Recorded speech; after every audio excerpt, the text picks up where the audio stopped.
My name is Glenny. I'm one of the partners and also the CMO of Wanderlings. Welcome po sa ating growth session on how to maximize your travel income with Wanderlings. Hindi lang po ito demo. This is somehow a way for you to understand. Para po siyang semi-training on the industry na papasukin natin, the travel industry. Did you know that the travel industry is actually considered as one of the most profitable and easy to start business online? The reason why you're here is because you know that there's something waiting for us once we start to become an online travel agent. Sabi daw nila, madali daw itong simulan kasi hindi mo kailangan ng malaking puhunan. Starting an online travel agency requires a very minimal upfront cost, and at the same time, ang bilis lang din po ng ROI. Meron din siyang tinatawag na remote work flexibility kung saan yung business po pwede natin gawin siyang part-time or full-time. So meaning po, kahit po kayo po ay working ngayon, empleyado kayo or may business kayo, pwede nyo po itong gawin. Ano po ba yung mga kailangan dito? First and foremost, kailangan mo magkaroon ng strong online presence. Ibig sabihin, dapat visible ka online. At the same time, kailangan mo syempre mag-promote ng business mo. So for people to know that you have a ticketing business or a booking business, kailangan mo syempre i-promote yung business mo. And of course, kailangan mo ng isang platform or system kung saan dun po tayo magbubook ng mga tickets or hotels for your customer. So, hindi naman tayo nagre-require dito na dapat graduate kayo ng tourism, dapat nakapag-travel around the world na kayo. Although it's an edge mo yan sa ganitong negosyo kasi syempre you have your experience already. But then again, hindi po namin nire-require yan. Okay? Kasi unang-una, meron naman po tayong training na ipoprovide. Mataas yung demand dito sa ganitong klaseng industry because alam naman natin that travel is already a need. So people needs to travel to get from point A to point B. There are a lot of reason why people travel. Yung ibang tao nagta-travel for travel goals, for leisure. Meron din naman mga nagta-travel for business. Ibig sabihin, may meeting or attend sa isang conference or pwedeng magtatrabaho abroad. Pwede din naman na uuwi sa probinsya for emergency reasons. So, ibig sabihin, all year round, merong demand. Alright? Meron ding malawak na reach yung ganitong klaseng negosyo.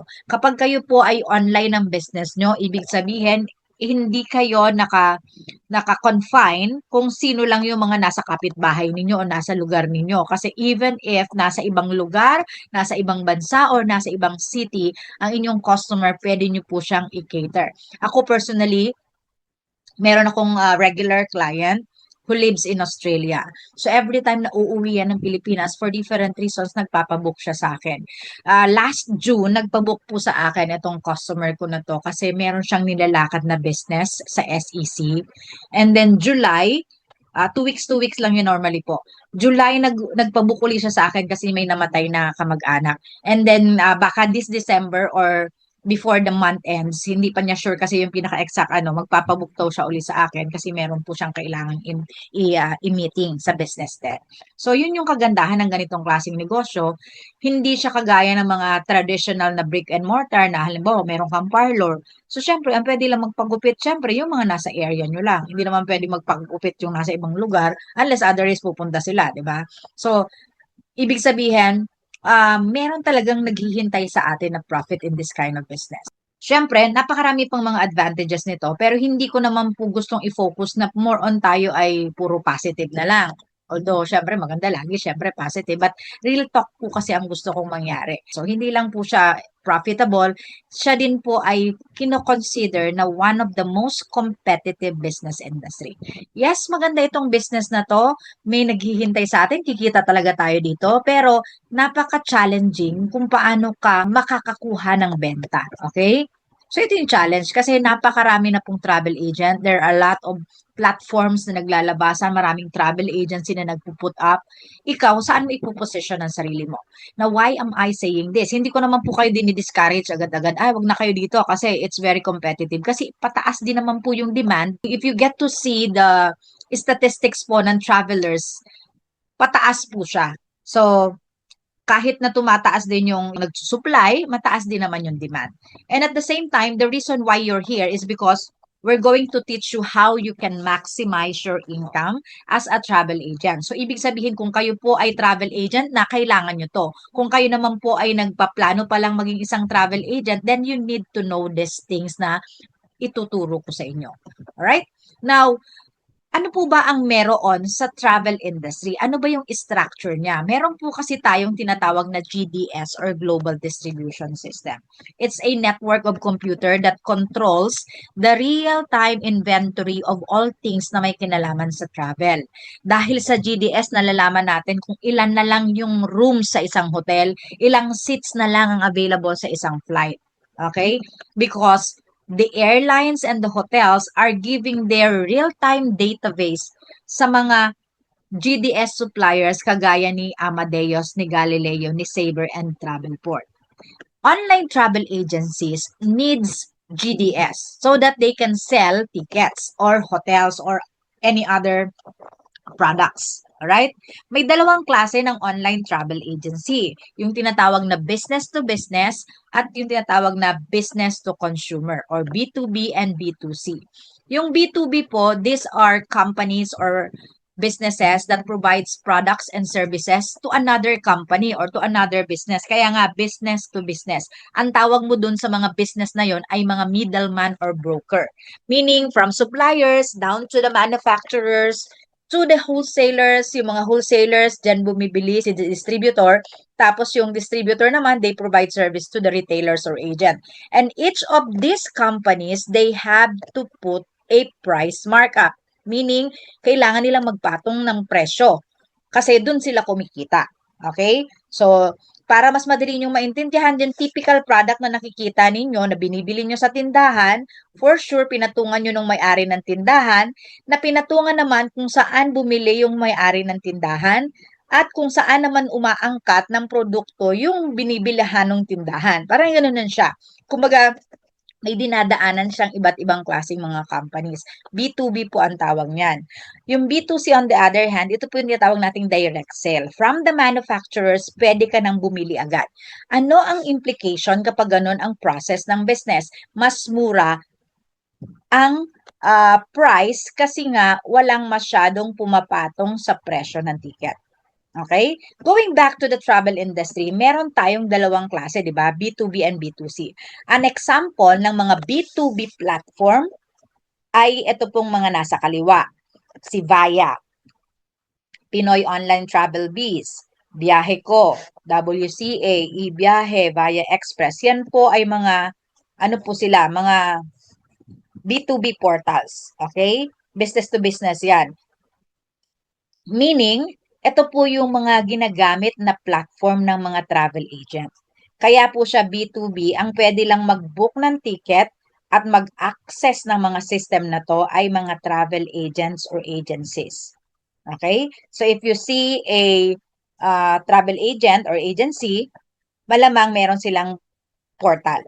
Dito si on the other hand, ito naman po kagaya ni Expedia, ni airline. Okay? Si AirAsia, Cebu Pacific, si Booking, si Traveloka, si Cleartrip, Agoda.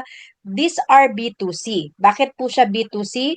Kasi po, kahit sino, okay? Ikaw mismo, just go to Traveloka. Just go to Agoda. Ikaw mismo, makakapag-book ka ng ticket, makakapag-book ka ng hotel. Okay? Kasi sila ay B2C. Hindi mo kailangang dumaan sa agent. Ito yung mga players in this industry. Unang-una, yung B2B travel portal. Okay, pag magiging isang agent kayo, isa sa mga kadalasan na way to go ng mga travel agent is maghanap ng B2B portal.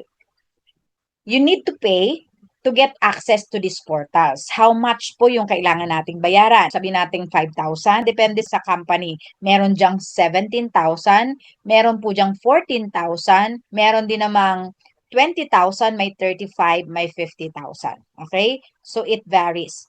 The reason why travel agents are looking for B2B portal is because using this portal, pang negosyo kasi ito. Pwede kang maglagay ng sarili mong travel agency name at logo. Yung tinatawag na branding. Okay? So, ibig sabihin nandun, nakalagay yun, nakikita yung company mo. Okay? Kaya pwede mo siyang ibenta. On the other hand, yung mga B2C airline company naman, si airline mismo, sila po ay hindi umaasa sa mga travel agents or agencies. Hindi rin sila umaasa sa mga B2C online travel agency kasi sila mismo ay nagbebenta rin ng sarili nilang ticket. And they attract your customers na mag-book sa website nila or sa apps nila by selling mga seat sales or mga promo fares. Okay? Nakikita kayo dyan ng mga piso fare, mga 11-11, mga ganon. Iba-ibang mga promo. Okay? So, unfortunately, kapag naka-promo ang airline, hindi po yan laging available sa mga B2B. So, ganun po yung reality niya. Lalo na yung mga piso fare, available lang po siya for B2Cs. So, ang B2C online travel agency naman, these are mga big companies na nagpo-provide ng tickets and hotels ng mas mura kesa sa airline. How is it possible na mas mura sila sa airline? Di ba si airline ma'am yung providers? Di ba sila yung pinaka-supplier? Because they can be considered as mga wholesalers. They can buy in bulk, especially kapag naka-promo. Pwede nilang mabili yung price ng ticket sa mas murang halaga and resell it to their platform. At the same time, para po silang Shopee at Lazada, meron niyang mga membership, yung mga gold, silver, platinum. For Agoda, ang tawag dyan ay mga Genius Level 1, Genius Level 2, mga ganon. Kapag mataas ang level mo, kung naka-gold or naka-silver ka or naka-level 2 or level 3 ka, may mga 10% discount, may mga promo codes yan na kung saan mas nagiging mura yung ticket palalo. So, meron silang special mga deals na ganon. Now, let me show you an actual comparison ng pricing ng tatlong to. Okay, so etong nakikita ninyo is a price of Philippine Airlines ng Manila to Cebu at that particular time. Sa B2B portal, 1,544 yung price niyan. Now, I check it to the airline, it's 1,449. And I look for B2C OTA, 1,247. Ganyan po yung pagkakaiba ng presyo ng mga tatlong yun. Let me give you another example. B2B portal, this is Cebu Pacific, 1,841 ang price. In reality, naka-promo ito kay airline, 1,000 lang sa airline. And sa B2C OTA, nakahanap po ako ng mas mura sa airline for only 807. Okay? Ang mga travel agent, they are focused more on B2B travel portal. Ito yung challenge. Ito yung problema ng mga travel agent. Dahil nga mahal yung presyo sa B2B portal. Kasi yung pinakita ko sa inyong price, kailangan pa nilang patungan yon para kumita. Nahihirapan sila na magbenta. But saan po ma'am dito pumapasok si Wonderlinks? Ano po ba si Wonderlinks ma'am? Let me introduce you to our system. Wonderlinks is offering you an opportunity to offer to your customers both of the advantage ng B2B at B2C. Here, we're going to provide you a system that will help you establish your own branding across multiple online travel agencies.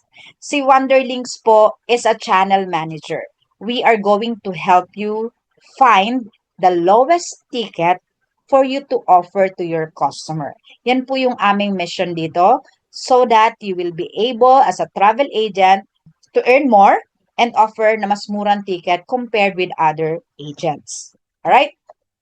Ang ating po palang office is located in Baguio City. In terms of legalities naman po, we are duly registered company under po sa ating CEO si Sir Manuel Corona. Si Sir Manuel po has 11 years of experience in B2B system development and 5 years experience in B2C outsourcing and rebranding.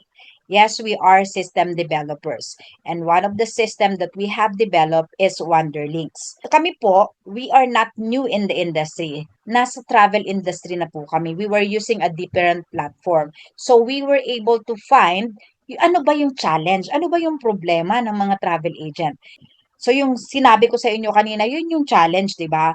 Ang mahal ng ticket na binibenta natin. Now, dito po kay Wonderlinks, paano tayo nagtatransact? How do we book ticket?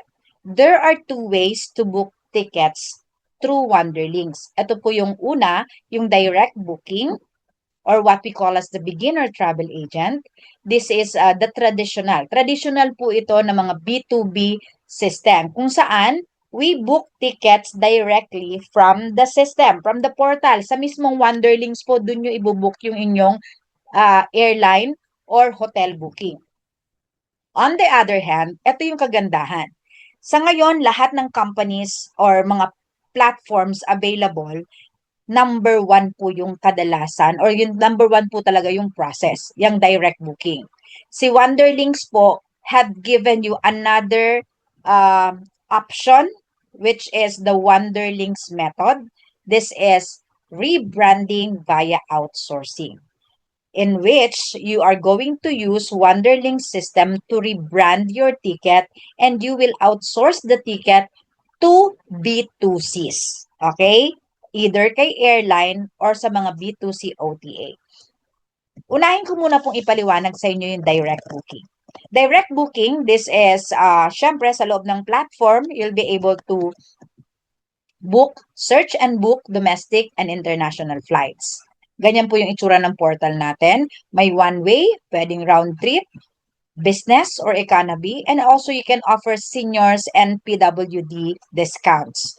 You can also sort the flights by price, by airline, by time, by number of stops. So, pwede mo natin yung i-filter. Mayroon din pong marireceive ang inyong customer na text at email notification once their ticket is booked. May transaction reporting for your monitoring syempre, at the same time para ma-manage mo lahat ng mga bookings mo. Meron din tayong markup modification. Dito po kumikita ang mga travel agents by adding a markup. So, pwede nyong patungan yung presyo ng ticket. It's also mobile responsive and user-friendly. Yes, it's mobile responsive kahit na nag-grocery ka, kahit na nagta-travel ka, as long as you have data, you have internet connection on your phone, pwede ka pong mag-transact, mag-book ng ticket. Meron din po tayong hotel bookings. Sa hotel bookings naman natin, you can search and book local and international flights. Siyempre, you can also select multiple rooms. Since we are connected with GDS, real-time yung availability. Kung ano po yung lalabas sa system, yun po yung pwede nating i-book. May transaction reports. You can sort it by price, by amenities, by popularity. Instant yung booking confirmation natin. May text at email din po silang marireceive. It's also mobile responsive and user-friendly. So we have airline, we have hotel, we also have visa processing. Sa visa processing naman, this is where you can assist your customer for visa applications. Meron tayong nasa 40 plus na countries dyan na pwede nyong i-request for visa processing. You can filter it by continent or visa type. Siyempre, kailangan nyo magdagdag ng inyong service fee. Yan yung inyong magsisilbing kita or income. And pwede nyong mas matrack yung status ng application. There's also a checklist for you to give to your customers for them to prepare yung mga documents na kailangang i-upload sa system. It's also mobile responsive, user-friendly, and easy to manage. So those are the services that we have dito po kay Wanderlings. Now, let me go to the second method, yung rebranding. Kung yung kanina, we were doing it directly from Wanderlings portal. This one naman, we're going to book the ticket either sa airline mismo or kay Agoda or kay Booking or kay MyTrip or kay Traveloka or any other B2C OTA or any other source. Why do we need to do that? Pinakita ko na sa inyo kanina yung example ng comparison ng pricing. So kung mura ang ticket sa airline, 1,800 kanina, balikan natin kanina yung din-explain ko, 1,800 sa B2B portal. Sa system mismo, 1,000 lang sa airline, 800 lang sa B2C OTA. Okay, bakit mo bibili yung 1,800 kung kaya mo na mabili sa 800? This is where we are doing outsourcing. Now, once you book the ticket, gagamitin mo ngayon si Wanderlinks for rebranding purposes.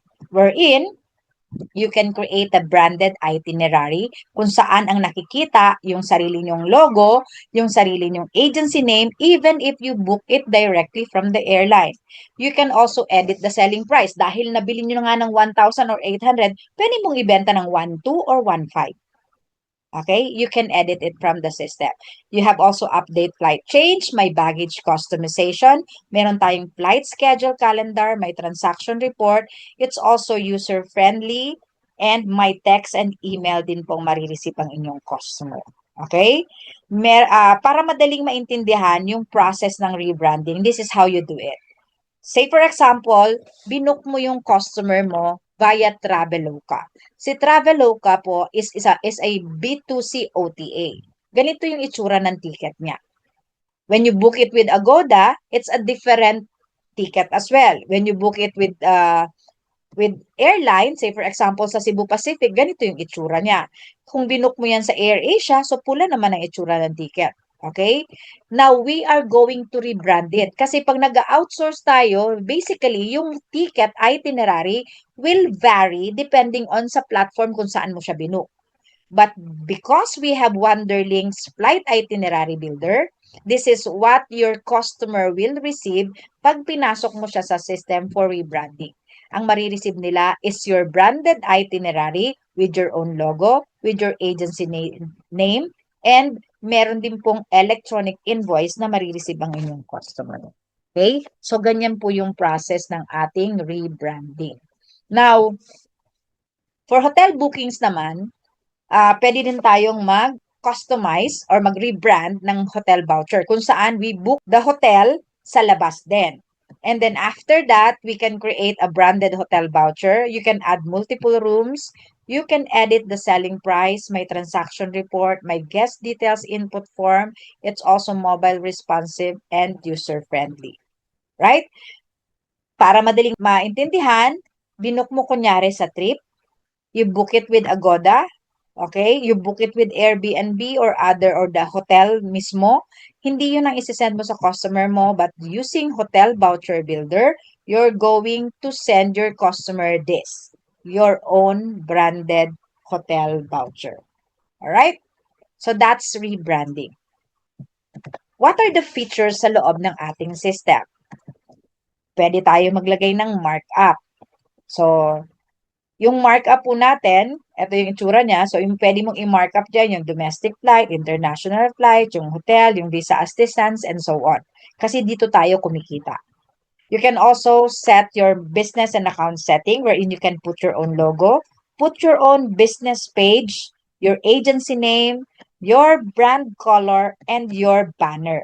So kung ano po ang iset up mo yan, yan yung magiging itsura ng inyong ticket itinerary or hotel invoice. So this is how your itinerary will look like. Yung nasa kanan naman, ganyan yung pag-hotel. Okay? Now, may marireceive din silang email like this. Ayan. When they click chat with us, pupunta yan dun sa Facebook page mo. Kung ano yung sinet mo dun sa iyong business page. Ganito naman yung sa hotel.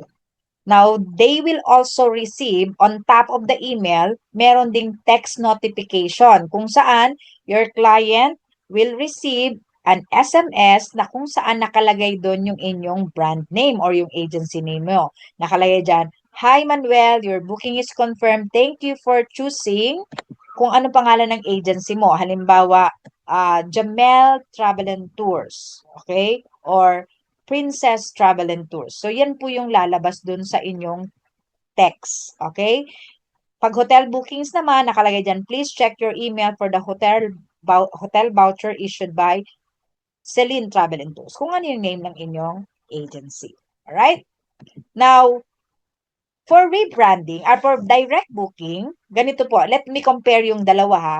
You can pay your ticket, yung binubook ninyo, using travel fund. Dahil traditional to, kailangan mong pondohan yung Wonderlink system.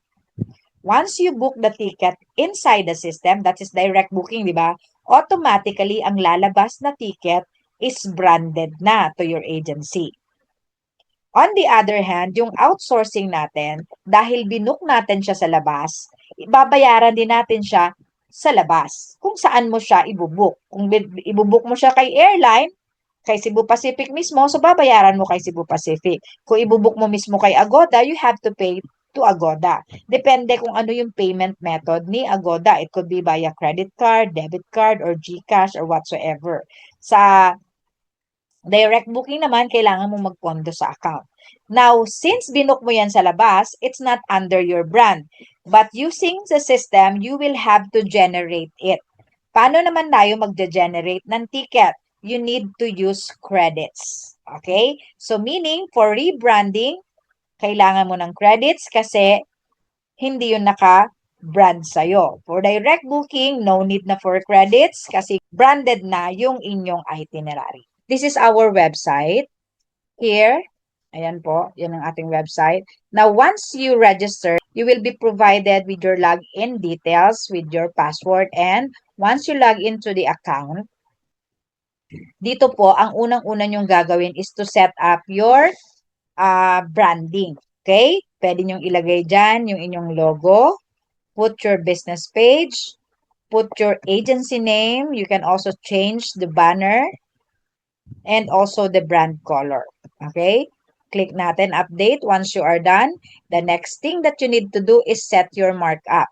Yung markup nyo po, dun tayo kikita. Okay? So, bigyan ko lang kayo ng idea. For travel agents, kadalasan kapag domestic, 300 to 500 pesos yung markup na nilalagay nila. Pag international, mga nasa 500 to 1,000 or 1,500. Okay? Ganun po yung markup ng mga travel agent. Now, in this case, nakalagay ko 300, 500, 800, and 1,000. Now, ang markup po, per pax per way yan. Meaning, pag may nagpabook sa'yo ng Manila to Davao na isang tao, 300 yung kita mo. Pag halimbawa nagpabook sila ng Manila to Davao, Davao to Manila, round trip na, 600 na po ang kita mo. Now, kung 5 yung nagpabook sa'yo, 300 times 5, 1,500 yung kita mo. Pag pabalik, round trip din, 3,000 yung kita mo. 1,500 plus 1,500, 3,000. Kung 300 ang markup mo. Okay? Malinaw po, ganyan po yung kitaan sa mga ticketing. Okay? Now, let me show you first the first method, yung ating direct booking. Just go to airline flights, flight booking, and then from here, you search for the flight. Sabi natin Manila to Cebu. Halimbawa may nag-i-inquire sa inyo, and then kailan yung flights, let's say February 8, kunyari. So let's search it in the system. So this is direct booking ha, meaning ibubook natin mismo dito sa portal. Now, makikita nyo dito, lalabas po, medyo lakihan ko yung screen ko, lalabas po yung pinakamura. Ang pinakamura is this one, 8:40 p.m. via AirAsia at 1,781. Now, look at the availability. 2 seats left. 1 seat left. 2 seats. Okay? 5 and so on. Ito po is, hindi po yan na ganyan na lang. Dahil malayo pa naman yan February, meaning 2 seats at this price. Okay? So, ibig sabihin, kung maubos na yung 2 seats, pwedeng hindi na siya 1,781. Pwedeng mas mataas, pwedeng magmura. Kasi yung ticket prices po are always subject to frequent change. Nagbabago-bago po yung price ng ticket para aware po kayo. Hindi rin pareho ang February sa January price, sa December price. Okay? Let's say for example, yung customer ninyo, ito yung nagustuhan. Click lang natin, book now. Bago mo pala i-book yan, kailangan munang magbayad sa inyo yung customer nyo. Magkano babayaran niya sa'yo? 1,781. Ikaw naman, para mabook to, kailangan mong magbayad kay Wonderlinks. Paano mo babayaran sa system? Through Travel Fund. As you can see here, I have a fund. Meaning I can book this. Kung 0 ang laman nito, just top up 1,481. Yan lang po ang babayaran nyo kay Wonderlinks. 1,781 yung bayad sa iyo ni customer mo. Yung 300 dyan, sa'yo po yun. So, 1,481 lang ang kailangan mong fund. Okay? Then after that, just put the name of your customer. anong nationality, kailan ang birth date, okay? Anong taon, lagay mo yung email ni customer, yung mobile number niya, click mo yung I have read and agree, and click book now. Once na na-click mo po itong book now, automatically, yung customer mo, makaka-receive po sila ng branded itinerary like this, okay? Ganito po yung itsura ng ticket na marireceive nila. Itinerary with e-receipt upon booking. Once na na-confirm na po yan. Now, let's go to hotel booking. Sa hotel booking naman po, you search for a certain city. Okay, let's say Boracay. Let's say January, 1 room, 2 adults. So since connected po tayo with GDS, the system is fetching real-time data ng depende dun sa sinesearch natin na city, check-in and check-out, and also the number of rooms. So as you can see here, yung pinakamura is itong Taj Resort and Spa, 1,775. So ito, marami po yan, marami-rami yan. Pwede mo naman yang i-filter kung halimbawa ang gusto ng customer mo are only 4-star ratings. So halimbawa, they wanted this Villa Romero de Boracay, click mo lang yung select rooms. And then, if there are other room options such as mga suite, deluxe, standard, double room, triple, family, mga ganon, may pwede pong option to choose from. So, kung halimbawa gusto mo standard triple or ang gustong room or halimbawa ay deluxe kunyari or standard double bed, so select mo lang po yan and then click book now. Ito po, ang pupondo mo lang is 3,783 kasi ang ilagay ko dito na markup, balikan natin, is 500 sa domestic. Okay, sa hotel naman po, per room, per night. Okay? So, kung 2 nights sila, so ang kita mo doon, 1,000 kung 500. Kung 2 room yung kinuha mo, 1,000 din yon. 2 room eh. Dalawang room, 2 nights, so ang kita mo, 2,000. So, that's how it works. Okay? Ganito naman yung hotel booking confirmation.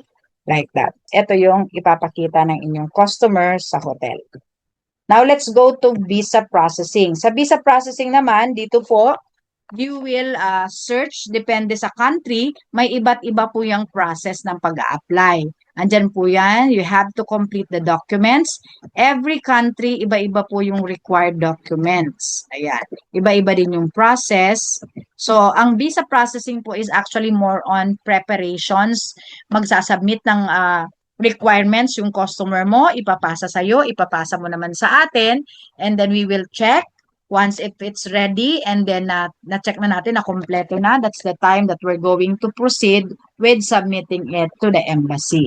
Tapos, antay na lang po kayo kung mag-grant or ma-deny yung visa niya. Kasi wala naman po tayong control dyan, magdedepende po ang approval ng embassy sa documents na pinasa ng customer. Alright? Now, that's our direct booking. Now, let's go to flight itinerary builder. Balikan natin yung Manila to Cebu, okay, on February 8. Diba? Ito yung sinerch natin. Diba nagpabook yung customer natin. Now, alam naman natin that the price in the system is a B2B price. So, itong 1,781, we will be able to buy it directly from the system for 1,481 lang dahil nga may markup tayong 300. Now, there is a strong possibility na when we outsource it, we can buy it at a much cheaper price. Let's say, for example, 1,200 lang natin siya mapapili sa labas. Okay? Binakita ko sa inyo yung comparison, di ba kanina, yung 1,800, 1,800. Yung 1,500, 1,400, 1,200 sa iba. So, ibig sabihin yung 1,500 na yun, pwedeng 1,200. So, itong 1,400 na to, pwedeng mga 1,200 yan. Okay? Medyo minimal pa yan. Very conservative lang yung binibigay ko sa inyo example. Although, there is a possibility we can get it for 1,000 or mga 1,050, mga ganon kamura. Okay? So, again, why do we outsource it? Because we wanted to buy mas murang price. Alright? Now, let's say, for example, i-outsource natin siya. Ganito po siya ha, para maintindihan nyo. I'll show you an example of a booking, AirAsia. This is how I outsource one of my customer. So I have a client, okay?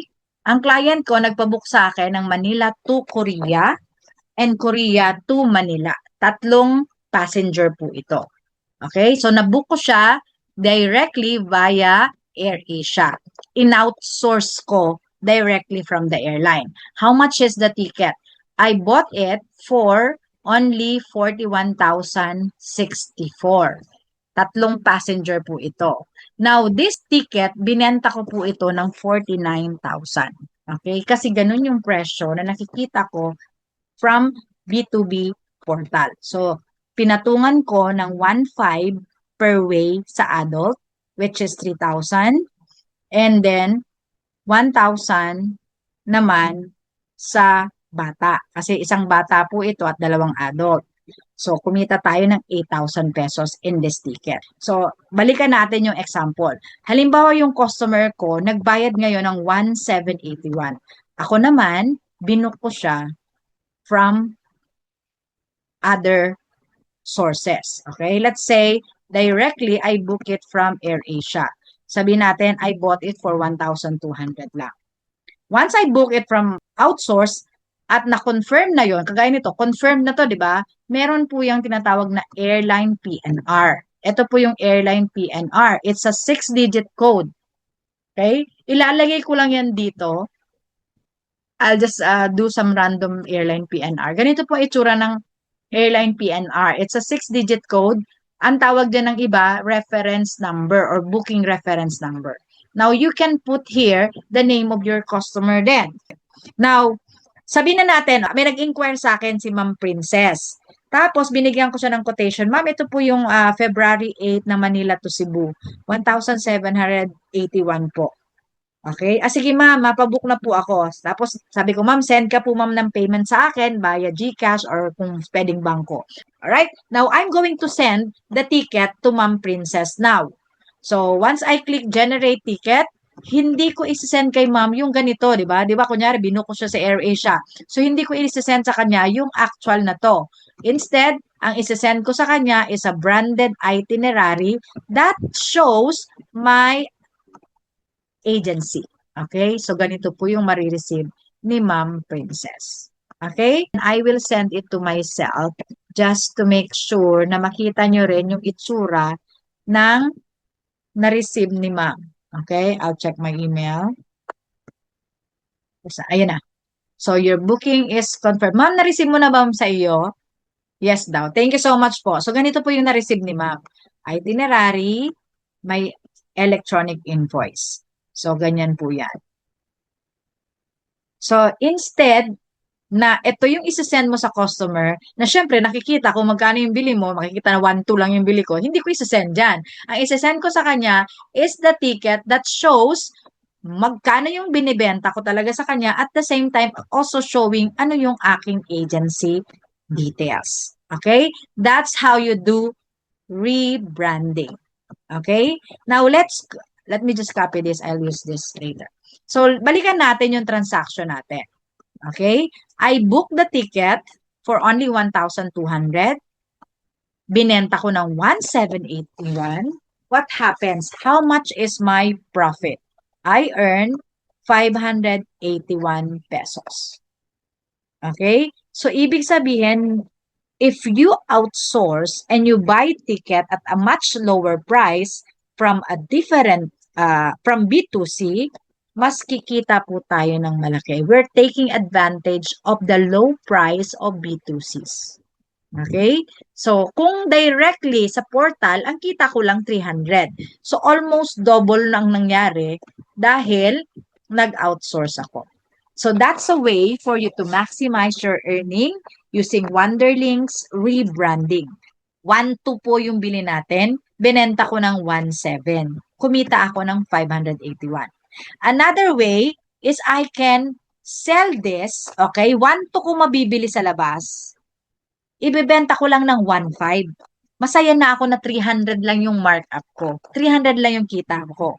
Pero just imagine, if you're selling your ticket at 1,500 and all online travel agencies using B2B portal are selling it at 1,781, 1,800, 1,600.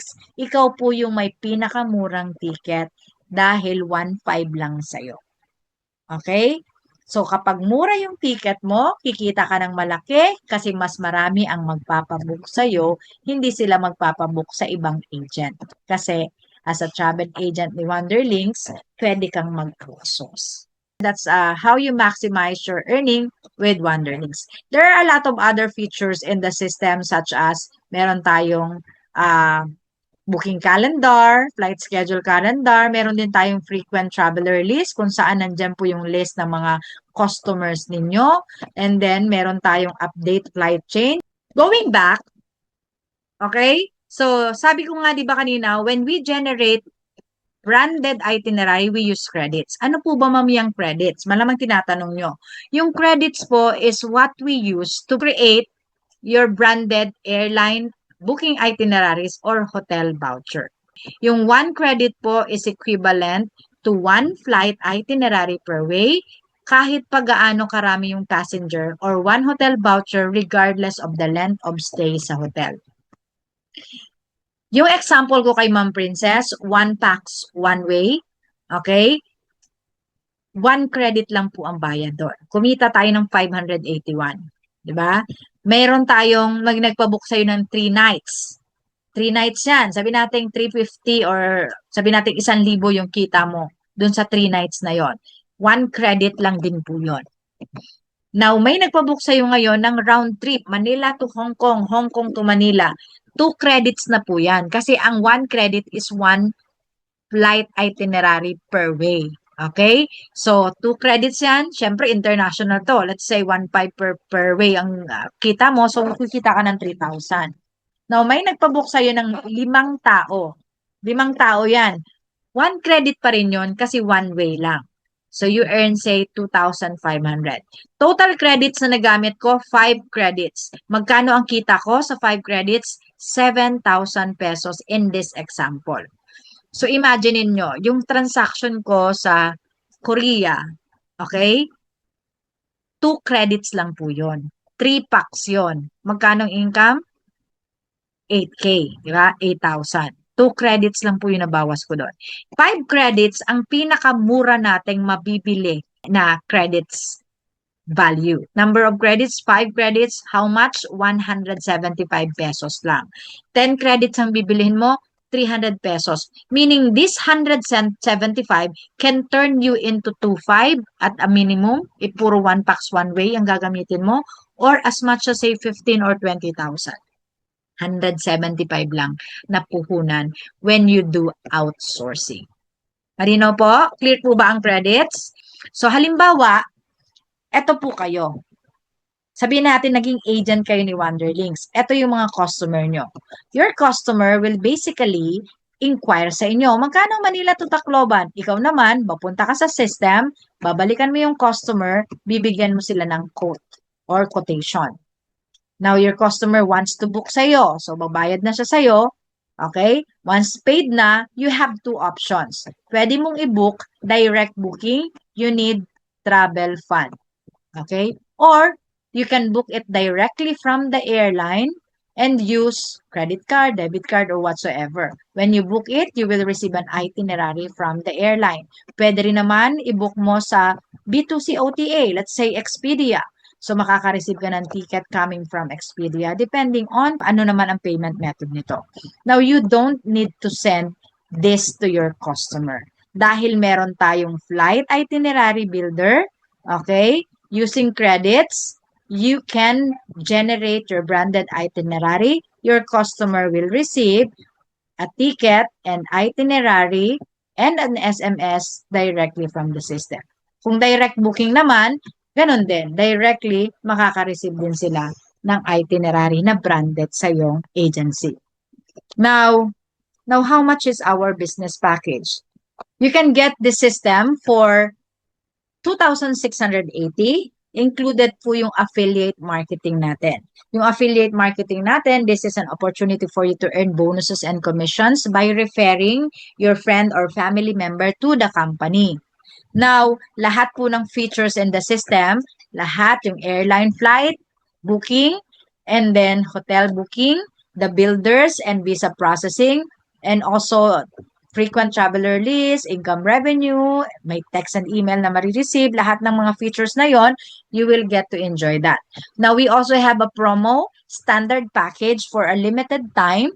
You're going to get all of the features of the system except for affiliate marketing. Okay? 1,980 yan. Pwede ka namang mag-upgrade for 850. But if you want to work on the affiliate marketing, go straight to 2,680. Ano ba yung affiliate marketing? This is where you can earn from our generous referral commission through affiliate marketing program. You can get 400 to 200 pesos direct referral or indirect referral naman 200 and earn 10 to 15% from credit purchases. Alright? Now, ang kagandahan dito, i-invite nyo lang po sila. Kami na po ang magpapaliwanag sa inyong invite or prospect. Kasi po, hindi naman natin to maiiwasan. Once you become an agent, may kaibigan ka or kamag-anak ka na magsasabi sa iyo na, uy, gusto ko rin ng ganyan. Paano ba magkaroon ng ganyan business? So, you can just invite them here, and then kami na po ang magpapaliwanag. Kami rin ang magte-train sa inyo at sa kaibigan ninyo. Okay? So we have 4 sets of training, Module 1 to 4. Module 1 and 2, we do it live every month.